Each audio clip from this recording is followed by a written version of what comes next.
Topic is area and perimeter. Area అంటే మా internal అంటే బౌండరీస్ కి లోపల ఉన్న పార్ట్ మొత్తాన్ని మనకు ఏరియా అంటారు.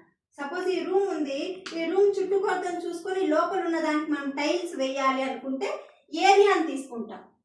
అదే చుట్టువైపుల సపోజ్ మనకు ఒక పొలం ఉంది, మనం పొలం చుట్టూ కంచె వేయాలనుకోండి పెరిమీటర్ ఫార్ములాని యూజ్ చేస్తారు. మన పొలం చుట్టూ కంచె వేయటానికి పెరిమీటర్ ఫార్ములా. ఒక రూమ్ కి లోపల టైల్స్ వేయటం కానీ మట్టి వేయటం కానీ ఇలాంటివి చేస్తున్నప్పుడు మనం యూజ్ చేసే ఫార్ములా వచ్చి ఏరియా ఫార్ములా.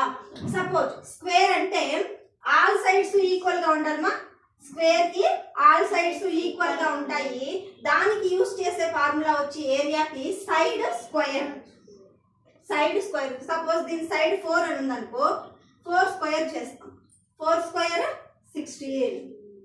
అలాగా పెరిమీటర్ అన్నారు అనుకోండి, 4 ఉంటే ఇటువైపు 4, ఇటువైపు 4 ఉంటుంది, ఇటువైపు కూడా 4 ఉంటుంది, ఇటువైపు కూడా 4 ఉంటుంది. అర్థమవుతుందా? పెరిమీటర్ కి 4 + 4 8, 8 + 4 12, 12 + 4 16. అది పెరిమీటర్ ఏరియాకి ఫార్ములాస్. తర్వాత రెక్టాంగిల్. రెక్టాంగిల్ లో లెంత్ బెర్త్ ఉంటాయి మా. ఇక్కడ ఆల్ సైడ్స్ ఈక్వల్ ఉంటాయి స్క్వేర్ లో. రెక్టాంగిల్ కి మాత్రము 2 సైడ్స్ సేమ్ ఉంటాయి. ఇది సేమ్ ఉంటాయి, ఇవి సేమ్ ఉంటాయి. అర్థమవుతుందా? లెంత్ బెర్త్ ఉంటాయి. రెక్టాంగిల్ ఫార్ములా ఏంటంటే area length into berth. Perimeter formula 2l + b.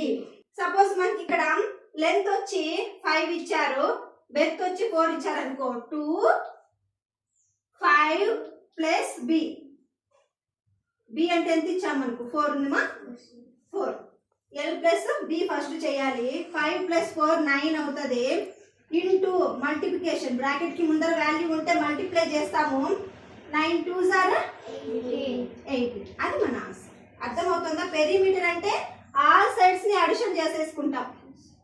అదే ఏరియా అయితే లోపల పార్ట్ ని తీసుకొని చేస్తాం. వాల్యూస్ వాళ్ళు ఏమి ఇచ్చుంటే అలా చేస్తాం. ఓకేనా? అర్థమైందా టాపిక్?